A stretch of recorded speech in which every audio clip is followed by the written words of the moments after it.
В Якутии стартовал международный проект «Саха-Пленер». Художники Китая, Великобритании, Франции, а также 6 городов России увековечат в своих работах самые красивые места Якутии.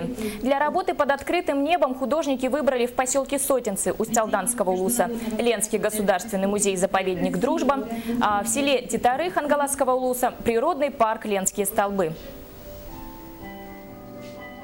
Китайская, российская академия изобразительных искусств. Это 10 лет тому назад мы уже создали контакты с художниками России и художниками Якутии. Хорошо вместе работали, занимались сотрудничеством по обмену культурой, это искусством.